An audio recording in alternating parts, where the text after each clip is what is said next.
Le fonctionnement autistique et ses incidences sur les apprentissages, effectivement c'est un sujet extrêmement important quand on doit engager un élève avec autisme dans les apprentissages. C'est un point de départ important. Mais avant de présenter le plan de cette intervention, j'ai 2 ou 3 choses à dire par rapport à la scolarisation de ces élèves. Bien sûr, comprendre leur handicap, comprendre leur fonctionnement, c'est quelque chose de très important. Mais j'aurais tendance à mettre une condition un petit peu avant celle-ci, qui est la motivation. La motivation, c'est vraiment quelque chose qui me semble essentiel avant toute formation, avant toute information. Voilà, parce que quand on est motivé, quand on a envie de s'impliquer, on a fait déjà une partie du chemin. Bon, moi qui fais de la formation, j'ai eu l'habitude d'être confrontée à des personnes voilà, qui venaient là parce qu'on leur avait dit de venir, etc., mais qui n'avaient pas la motivation. Or, une formation sans motivation, ça ne sert pas à grand-chose. Donc la motivation, c'est vraiment quelque chose d'essentiel. Il faut avoir effectivement le désir de engager ses élèves et ça représente parfois un défi, il ne faut pas se le cacher, ce n'est pas toujours facile, mais c'est vrai que la motivation, et on aura l'occasion d'en reparler.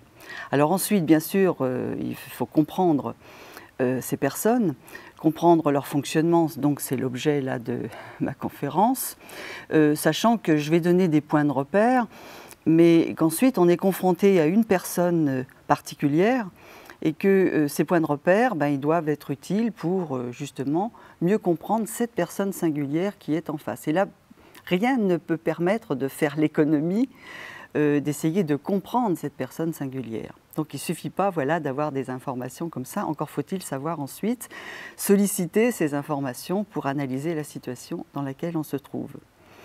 Alors ensuite, s'il s'agit d'apprentissage, j'aurais tendance à dire qu'effectivement les compétences pédagogiques, elles sont essentielles. Être motivé, comprendre le fonctionnement de ces personnes, mais avoir en effet les compétences pédagogiques pour enseigner. Et là, je fais référence au métier ordinaire de l'enseignant, voilà, qui est censé avoir ces compétences. Enseigner, c'est un métier, et pour enseigner à des élèves avec autisme, eh bien, il faut avoir en effet les compétences pédagogiques, et ça c'est extrêmement important.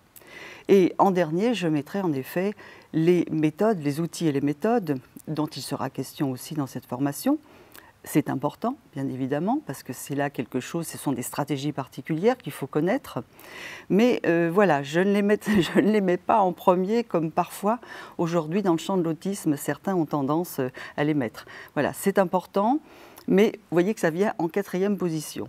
Les 3 premières me semblent vraiment très très importantes. Mais bien sûr, après, voilà, connaître ces stratégies particulières, ça va permettre, ça va aider un enseignant à engager ses élèves dans les apprentissages. Bien, alors le plan de cette intervention.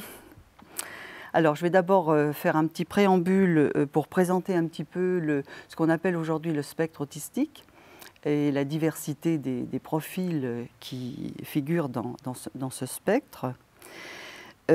Ensuite, eh bien, je rentrerai dans le cœur du sujet, c'est-à-dire j'essaierai de présenter l'autisme comme on a coutume de le présenter dans un premier temps, c'est-à-dire à partir de ce qu'on appelle la triade, qu'on va chercher dans les classifications internationales. Et c'est vrai que quand on s'appuie sur cette triade, eh bien, on a tendance à définir l'autisme essentiellement comme trouble de la communication.